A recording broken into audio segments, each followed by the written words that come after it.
Hello everyone, welcome back to Excel in Education. Friends, हम लोग यहाँ पर बात कर रहे हैं यूजीसी नेट दिसंबर 2023 की तैयारी के लिए। यहाँ पे हम तैयारी करते हैं पेपर 1 की और पेपर 2 आपकी एजुकेशन की।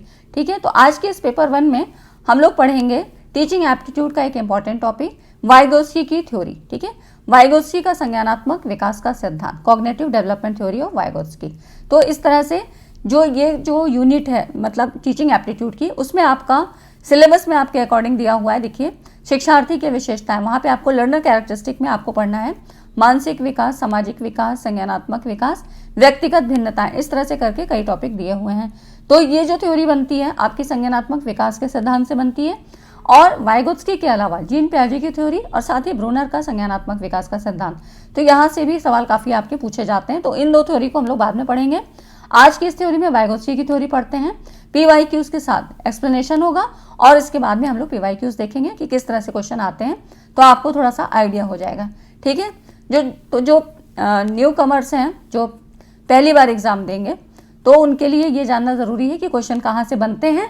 और ये सारी चीज़ें अभी आपको बुक्स में नहीं मिलेंगी, क्योंकि कोई भी बुक अभी एकदम नए पैटर्न पे नहीं तैयार हो पाई है और ना ही किसी एक बुक में चीज़ें कवर होती हैं। तो ठीक है, आप लोग चैनल को सब्सक्राइब कर लीजिए, क्योंकि यहाँ पर जो आपकी तैयारी होती है वो एग्ज़ाम ओरिएंटेड होती है और विद एक्सप्लेनेशन, मतलब पूरा कॉन्सेप्ट मैं आपको साथ में समझाती हूँ, ईजी वे में समझाने की कोशिश करती हूँ और पीवाईक्यूज के साथ। ठीक है, इसके अलावा क्वेश्चन बनने की संभावना कहाँ से होती है वो भी चीज़ें मैं आपको साथ में बताती हूँ। तो चैनल को आप लोग सब्सक्राइब कर लीजिए और टेलीग्राम चैनल को भी ज्वाइन करें, ताकि आपको PDF के फॉर्म में वहाँ कंटेंट प्रोवाइड किया जा सके। ठीक है, तो यहाँ पर पेपर 1 की तैयारी और साथ में सेकंड पेपर एजुकेशन की तैयारी और साथ ही में असिस्टेंट प्रोफेसर UPHESC एडवर्टीजमेंट 51 के लिए जो अभी पोस्टें आई हैं, तो उसकी जो एग्ज़ाम होने वाला है उसकी भी तैयारी यहाँ पर हो रही है, GS की और एजुकेशन सब्जेक्ट की। ठीक है, तो चैनल को सब्सक्राइब ज़रूर कर लें, वीडियो को पूरा देखिए, पसंद आती है तो लाइक एंड शेयर ज़रूर किया करिए। देखिए, सबसे पहले तो जब हम इसको थ्योरी को पढ़ते हैं तो उससे पहले हमको ये पता होना चाहिए कि संज्ञानात्मक विकास क्या है, कॉग्निटिव डेवलपमेंट की मीनिंग क्या होती है, संज्ञान क्या होता है। तो संज्ञान से मतलब, कॉग्निशन से मतलब एक ऐसी प्रक्रिया से होता है जिसमें संवेदन, सेंसेशन, संवेदन से मतलब क्या है, जो सेंसरी ऑर्गन्स के द्वारा आपको इन्फॉर्मेशन मिलती है। सेंसरी ऑर्गन आपके क्या है, जैसे आँख, नाक, कान, जिह्वा, त्वचा, ये सारे चीज़ क्या है आपके जो है इंद्रियां हैं, सेंसरी ऑर्गन है। ठीक है, तो इसके द्वारा जो सूचनाएं मिलती हैं उन्हीं से मतलब जो आपको ज्ञान मिलता है, जो हमारी बुद्धि हमको कमांड देती है, आदेश देती है कि हम इस तरह से काम करें। ठीक है, जैसे कि स्किन के द्वारा आपको पता लगता है कि ये चीज़ गर्म है, वो हमको टच के द्वारा बताती है कि आप बुद्धि को आदेश देती है कि अपना हाथ हटा लो वहाँ से, वो चीज़ गर्म है ना। तो इसी को कह रहा है, ये सारी क्या आती हैं, संज्ञान के अंतर्गत आती हैं, जिसमें आपका सेंसेशन, प्रत्यक्षण, प्रतिमा, इमेज, ठीक है, इमेज फॉर्मेशन और रिटेंशन, धारण करना। धारण से मतलब है जो कोई चीज़ आपने देखी, उसको विजुलाइज की, फिर उसको आपने अपने माइंड में स्टोर किया, मतलब इसी को कहते हैं धारण। कि आपके स्मृति में वो कितनी चीज़ कितनी देर तक धारण है, मतलब आपकी रिटेंशन पावर क्या है ना, कितनी जल्दी चीज़ों को याद कर लेते हैं और कितने दिन तक वो बनी रहती हैं। तो ये चीज़ें होती हैं। रिकॉल करना मतलब जब ज़रूरत है तो हमने उन चीज़ों को रिकॉल किया। ठीक है, जैसे अभी आप पढ़ रहे हैं, अभी मैं आपको वाइगोत्स्की की थ्योरी पढ़ा रही हूँ, लेकिन एग्जामिनेशन हॉल में आप इन चीज़ों को रिकॉल कर लें कि हाँ, ये चीज़ें पॉइंट्स हमको बताए गए थे। ठीक, प्रॉब्लम सॉल्विंग, समस्या समाधान, चिंतन, थिंकिंग।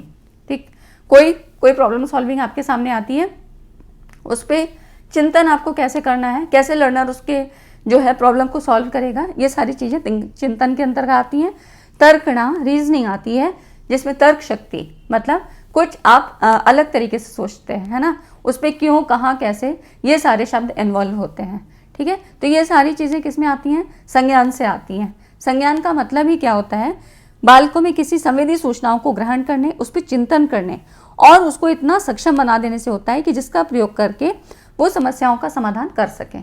ठीक है, ओवरऑल जो भी यहाँ पर फंक्शन होता है वो किसका है, ये बुद्धि से संबंधित है। ठीक, बौद्धिक क्रियाओं से संबंधित है। ठीक है, तो एकदम मतलब जो बिल्कुल बेसिक कॉन्सेप्ट है वो मैंने आपको बताया यहाँ पर। अब देखिए, इसके संदर्भ में निस्सर इन्होंने क्या कहा, एक मनोवैज्ञानिक थे, इन्होंने बताया संवेदी सूचनाओं को ग्रहण करके उसका ट्रांसफॉर्मेशन करने, एलेबोरेशन करने, स्टोरेज और रिकवरी। देखिए, इन सब से क्या मतलब है कि जो भी आपको सूचनाएं मिली उसको ग्रहण किया, ठीक है, उसको आपने लिया, उसका ट्रांसफॉर्मेशन, उसको रूपांतरण किया कि अगर जैसे कि सेंस ऑर्गन मैंने बताया आपको, त्वचा है तो वो आपको ठंडे गर्म का एहसास करना बताएगी, है ना। आपकी जो टंग है, जिह्वा, वो क्या बताएगी, स्वाद, है ना, खट्टा है, मीठा है, तीखा है, कैसा। तो ये क्या है, एक रूपांतरण, ठीक है। एलेबोरेट करना मतलब उसमें ये निकालना कि और क्या चीज़ है, क्या इन्फॉर्मेशन हमें मिल रही है। फिर स्टोरेज करना, और रिकवरी, पुनर्लाभ, मतलब फिर से उन चीज़ों को दोबारा से हम रिकॉल करना। रिकवरी मतलब फिर से उसको रिकॉल करना, जो हमने पहले चीज़ों को देखा, सुना, समझा, उसको फिर से ज़रूरत पड़ने पर रिकॉल करना। इन सब का उचित प्रयोग करने से होता है। तो ये इन्होंने बताया था कि कॉग्निशन का मतलब इनके अकॉर्डिंग, ठीक है, निसर्ग के द्वारा। ठीक, तो ये चीज़ें हो गई। अब देखिए वाइगोत्स्की ने क्या कहा। अब वाइगोत्स्की की थ्योरी हम पढ़ रहे हैं, तो इससे पहले तो मैंने आपको संज्ञान का मतलब बताया। अब देखिए वाइगोत्स्की ने क्या कहा। वाइगोत्स्की जो थ्योरी है ना, इसका जो अदर नेम है, कभी आपको सामाजिक सांस्कृतिक सिद्धांत नाम से पूछा जाए तो ये वाइगोत्स्की की थ्योरी का ही दूसरा नाम है, ठीक है। वाइगोत्स्की के सिद्धांत को सामाजिक सांस्कृतिक सिद्धांत भी कहते हैं, सोशियो कल्चरल थ्योरी भी कहते हैं। इन्होंने बताया कि बच्चों के संज्ञानात्मक विकास में सामाजिक कारकों, सोशल फैक्टर्स और लैंग्वेज को भी महत्वपूर्ण बतलाया, ठीक है। तो इसीलिए इसको कहा गया सामाजिक सांस्कृतिक सिद्धांत। कभी इस नाम से पूछा जाए या इसको कभी मैचिंग के फॉर्म में दे दिया तो ये वाइगोत्स्की से रिलेट कर दीजिएगा, ठीक। ये कुछ की पॉइंट्स होते हैं, और आप मेरे जब वीडियो देखा करिए तो पेन कॉपी लेके बैठा करिए, टू दी पॉइंट आप नोट्स बनाते चलिए। बहुत सारे बच्चे बना भी रहे हैं, बहुत मैसेज करते हैं, अच्छी बात है। और नोट्स बनाने का तरीका भी मैं आपको बताऊंगी कि कैसे आपको बनाना है, ठीक है। टू दी पॉइंट आपको लिखना है, और जो चीज़ें मैं जिनको ज़्यादा बोल्डली बताती हूँ ना, उन चीज़ों को ज़रूर नोट कर लीजिए, ठीक है। क्योंकि ये एक बुक से नहीं, मैं काफ़ी जो है कंटेंट लेके यहाँ बनाती हूँ चीज़ों को, तब आपके सामने ये एक वीडियो तैयार होती है ना। तो इतनी बुक्स आप तो नहीं देख पाओगे, और इतना भटकने की ज़रूरत भी नहीं है। अभी आपका काम है खाली पढ़ना, ठीक है। पढ़ाने के लिए हम हैं यहाँ पर, मैं आपको कंटेंट भी दूंगी, तो आप लोग खाली अपने नोट्स ज़रूर प्रिपेयर करिए, या आपके लास्ट में ज़रूर काम आएंगे। और बहुत अच्छी बात होगी कि आपका कम टाइम में ज़्यादा बार रिविज़न होगा, है ना। तो इस तरह से आप नोट्स ज़रूर बनाइए। चलिए आगे देखते हैं। वाइगोत्स्की ने बताया कि संज्ञानात्मक विकास क्या है। एक इंटरपर्सनल सोशल कॉन्टेक्स्ट, अंतर व्यक्तिक सामाजिक परिस्थिति में होता है, जिसमें बच्चों को अपने वास्तविक विकास के स्तर, मतलब वास्तविक विकास का स्तर क्या होता है, जैसे कि यहाँ पर ये वाला जो है ना, स्टूडेंट्स करेंट अंडरस्टैंडिंग, ठीक, ये वाला जो है, ठीक। What can be done independently, मतलब ये इजी है, टू इजी और टू हार्ड, है ना। तो ये वाला इजी है, जहाँ पर कि बच्चे बिना किसी की मदद के अपना कोई कार्य कर सकते हैं। तो इन्होंने बताया कि संभाव्य, मतलब level of potential development. Level of potential development क्या है, जिससे जो सार्थक और महत्वपूर्ण व्यक्तियों की प्राप्त करने में सक्षम है।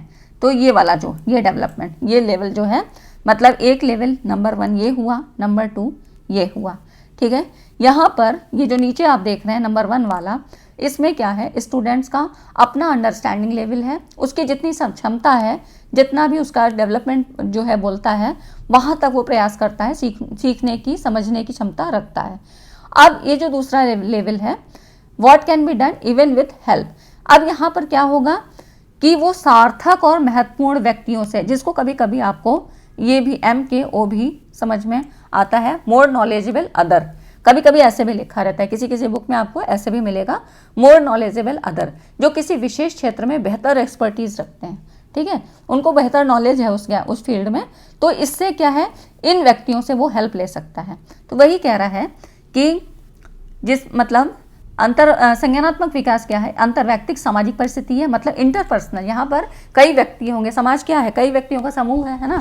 तो इस तरह से यहाँ पर कई व्यक्ति होते हैं, संपन्न होते हैं, और बच्चों का मतलब ये जो होता है संज्ञानात्मक विकास क्या होता है, समाज में होता है, और बच्चों को अपने वास्तविक विकास के स्तर, जहाँ पर कि वो उनको कोई मदद की ज़रूरत नहीं है, और एक दूसरा लेवल ऑफ पोटेंशियल डेवलपमेंट, जहाँ पर कि वो किसी से मदद ले सकते हैं, के तरफ ले जाने की कोशिश है। और इन दोनों स्तरों के बीच के अंतर को, ये जो बीच का लेवल है, ये जो तीसरा लेवल है ना, ये जो यहाँ का 1 और 2 के बीच का जो है, इसी को इन्होंने कहा जोन ऑफ प्रॉक्सिमल डेवलपमेंट, समीपस्थ विकास का क्षेत्र कहा, ठीक।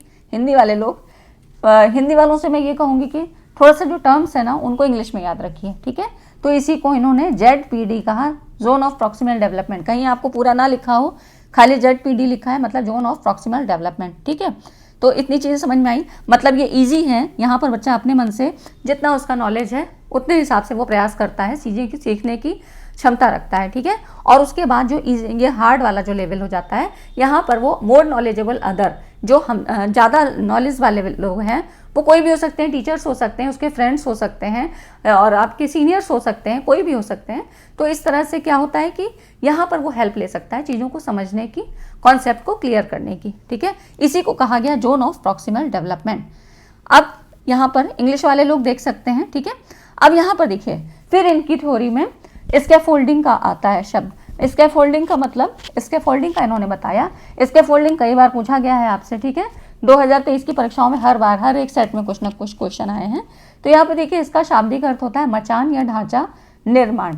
मचान कैसे, मतलब कि जैसे अगर कोई बिल्डिंग बनाई जाती है तो वहाँ पर ऊपर तक पहुँचने के लिए क्या होता है कि मान लीजिए सीढ़ी उसमें नहीं बनी है, तो वो क्या करते हैं मजदूर लोग, ऊपर ऐसे पाड़ सा बांध लेते हैं ना, जिसको मचान या बांस, इसका एक क्या है ढांचा तैयार करते हैं, ठीक है। इसी को इन्होंने स्कैफोल्डिंग कहा कि वायकोत्स्की का स्कैफोल्डिंग का विचार का उपयोग शिक्षा के क्षेत्र में छोटे बालकों में बुनियादी बातों को सीखने में किया जाता है, ठीक है। स्कैफोल्डिंग या ढांचा निर्माण या पाड़ या मचान, कई शब्दों से इसको जाना जाता है हिंदी में, वैसे स्कैफोल्डिंग कहते हैं। इसका जो शिक्षा के क्षेत्र में अर्थ है, छात्रों की सीखने और समस्या समाधान के लिए दी जाने वाली सहायता से है, ठीक है।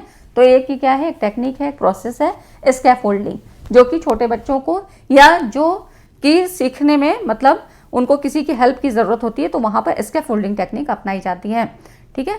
तो यही हो जाती है, ये जो शब्द है ये स्कैफोल्डिंग का इन्होंने ही दिया था, ठीक है, वाइगोत्स्की की थ्योरी का ही है। तो ये हो गया। अब देखिए, उसके बाद ये कुछ की पॉइंट्स हैं जो इनकी थ्योरी से रिलेटेड हैं। स्कैफोल्डिंग के बारे में क्वेश्चन आ चुके हैं। अब देखिए जो अदर क्वेश्चन बन सकते हैं, तो इस स्लाइड में यहाँ से क्वेश्चन बनेंगे। अब देखिए, इन्होंने जो वाइगोत्स्की थे, इन्होंने 1962 में इनकी थ्योरी आई थी। तो संज्ञानात्मक विकास में बच्चों की भाषा, लैंग्वेज और थिंकिंग को भी यहाँ पर महत्वपूर्ण टूल बताया, महत्वपूर्ण साधन बतलाया, ठीक है। इन्होंने दो चीज़ें बताई, एक तो लैंग्वेज और थिंकिंग। लैंग्वेज किस लिए, क्योंकि जब बच्चा सामाजिक वातावरण में है, सामाजिक विकास का सिद्धांत यहाँ पर काम कर रहा है ना, सामाजिक सांस्कृतिक सिद्धांत, तो समाज में जब रहता है तो दूसरों के साथ बोलने में क्या है, बात करना पड़ेगा, है ना, कम्युनिकेशन करना पड़ेगा। तो उसके लिए क्या चाहिए, भाषा, लैंग्वेज का पता होना ज़रूरी है, उसको भाषा का नॉलेज होना ज़रूरी होता है। तो लैंग्वेज और थिंकिंग को यहाँ पर महत्वपूर्ण चिंतन, ठीक, भाषा और चिंतन को महत्वपूर्ण बताया। इनका मत था कि छोटे बच्चों द्वारा भाषा का उपयोग सोशल कम्युनिकेशन के लिए ही नहीं की जाता, बल्कि इसका उपयोग वे लोग अपने व्यवहार को नियोजित और निर्देशित करने के लिए भी करते हैं। मतलब इन्होंने बताया कि सेल्फ रेगुलेशन के लिए भी भाषा का उपयोग किया जाता है, ठीक है। तो इसीलिए इन्होंने इसका जो टर्म्स का नाम दिया, इसको कहा इनर स्पीच। इनर स्पीच किसको, जो वो अपने सेल्फ रेगुलेशन के लिए, अपने को रेगुलेट करने, कंट्रोल करने के लिए जो भाषा का प्रयोग करेगा वो होगी इनर स्पीच, या इसी को प्राइवेट स्पीच कहा, ठीक है। तो ये अदर टर्म आया। अब मान लीजिए एनटीए और ज़्यादा टफ क्वेश्चन बनाएगा ना, तो अब इस तरह से क्वेश्चन बनाएगा, ठीक है। तो ये जो इनकी स्कैफोल्डिंग की थ्योरी थी, स्कैफोल्डिंग और साथ में ये जो दो तीन टर्म्स हैं, इनको आपको पता होने चाहिए कि क्या क्या चीज़ें इन्होंने अपनी थ्योरी में बताई। और देखिए, ये नेट पेपर फर्स्ट में तो आ ही रही हैं, एजुकेशन वाले बच्चों को तो पढ़ना ही पढ़ना है, ठीक है। मनोविज्ञान वाले पार्ट में उनको जो है साइको वाले पार्ट में पढ़ना है, ठीक है। तो ये हो गया आपका इनर स्पीच या प्राइवेट स्पीच, है ना।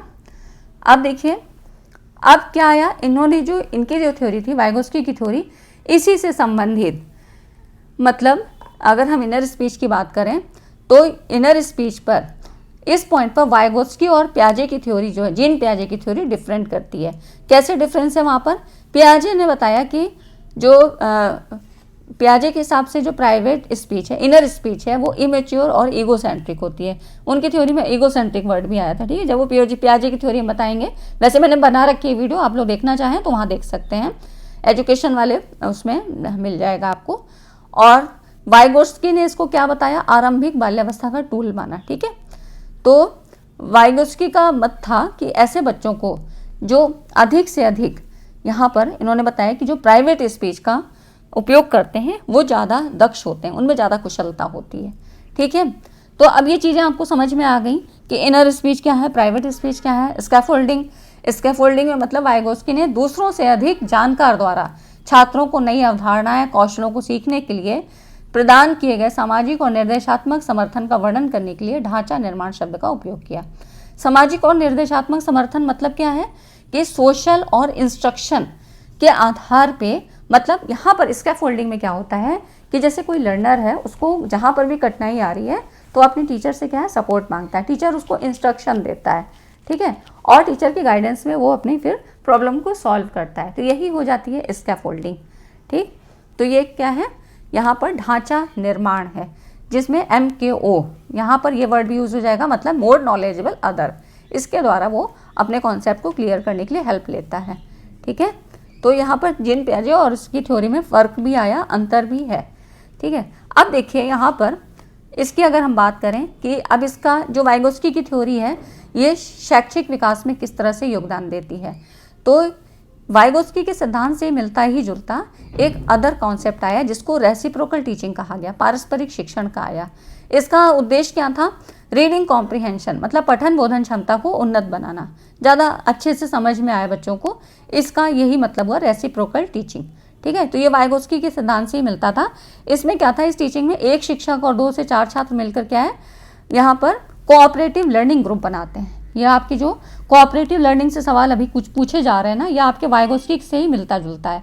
तो यहाँ पर जैसे कि वाइगोत्स्की की थ्योरी में था ना कि स्टूडेंट अपने आप जो है कुछ प्रयास कर रहा है, उसके बाद क्या है, टीचर की हेल्प ले रहा है। तो ऐसे ही कोऑपरेटिव लर्निंग में क्या होता है, सहयोगी अधिगम जिसको बोलते हैं, कोऑपरेटिव कोलैबोरेटिव लर्निंग, इस तरह से आपके सवाल पूछे जा रहे हैं। तो कोऑपरेटिव लर्निंग में क्या है कि छात्रों का एक समूह आपसी भेदभाव भुलाकर एक सामान्य लक्ष्य की ओर कार्य करता है, और इसमें छात्र उत्तरदायित्वों के निर्वाह में भाग लेते हैं और एक दूसरे को पर्याप्त और पूर्ण व्याख्या उपलब्ध कराकर अपनी जो भी डाउट होते हैं उनको दूर करते हैं, ठीक है। तो कोऑपरेटिव लर्निंग क्या है, एक सहयोगात्मक वातावरण जो है प्रदान करती है, ठीक है।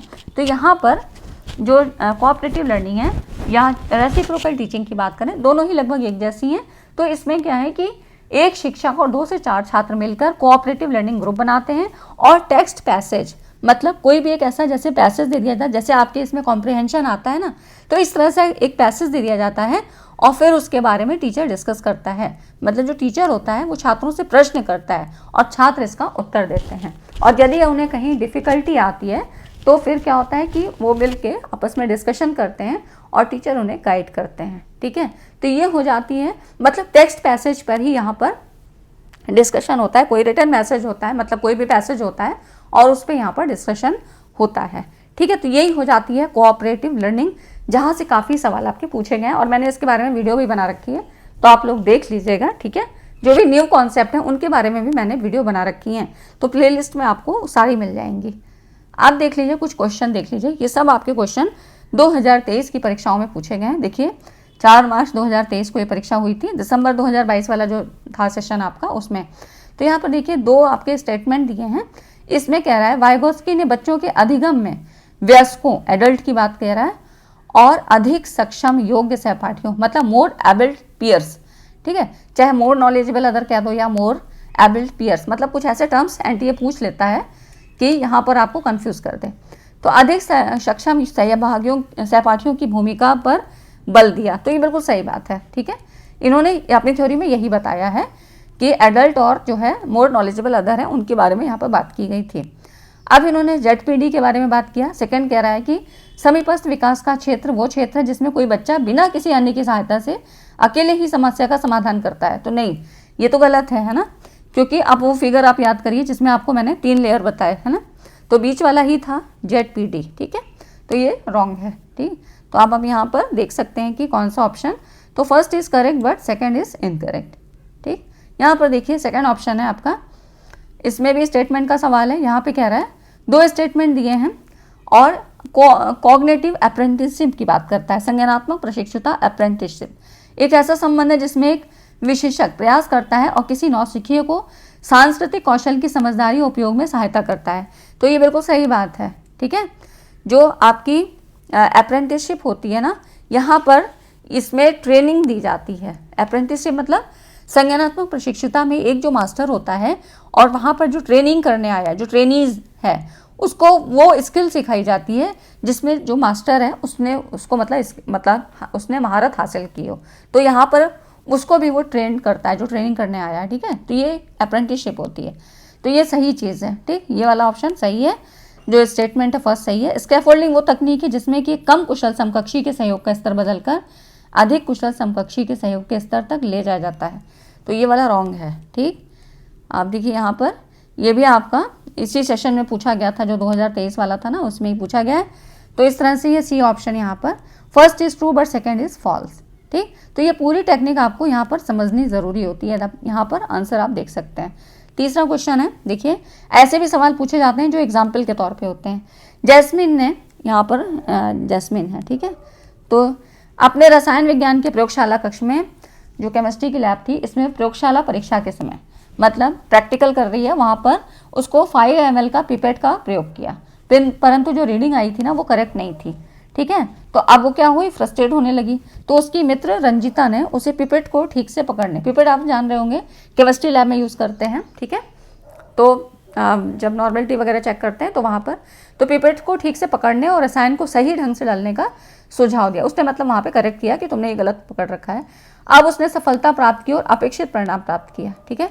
तो इससे क्या हुआ कि यहाँ पर उसको जो रिजल्ट था, फिर उसको मतलब जो इतने डिज़ायर्ड रिजल्ट था वो उसको मिल गया। तो ये किस तरह का एग्जाम्पल है, तो यहाँ पर क्या हो रहा है, क्या एकोमोडेशन है, एक्विलिब्रियम है, एसिमिलेशन है, या जोन ऑफ प्रॉक्सिमल डेवलपमेंट है। ये जोन ऑफ प्रॉक्सिमल डेवलपमेंट है, क्योंकि पहले वो अपने लेवल से प्रयास कर रही थी, लेकिन फिर क्या हुआ, उसको हेल्प की ज़रूरत पड़ी, तो उसने हेल्प ली, उसकी फ्रेंड ने हेल्प किया, और इस तरह से क्या हुआ कि यहाँ पर समीपस्थ विकास का क्षेत्र जोन ऑफ प्रॉक्सिमल डेवलपमेंट की एग्जाम्पल ये यहाँ पर तय हुआ, ठीक है। तो ये चीज़ हो गई आपकी, इस तरह से क्वेश्चन पूछे जा रहे हैं। अब ऐसे ही चीज़ें आपको पढ़नी है, ठीक है, और पूरी की पूरी चीज़ें पढ़ने की कोशिश करिए। ये नहीं कि बस आप पूरे दिन में चाहे एक टॉपिक पढ़ें, लेकिन पूरा उसको क्या है डीपली पढ़िएगा, है ना, तब आपका एक कॉन्सेप्ट क्लियर होगा और एक क्वेश्चन आपका 2 नंबर पक्के होते हैं।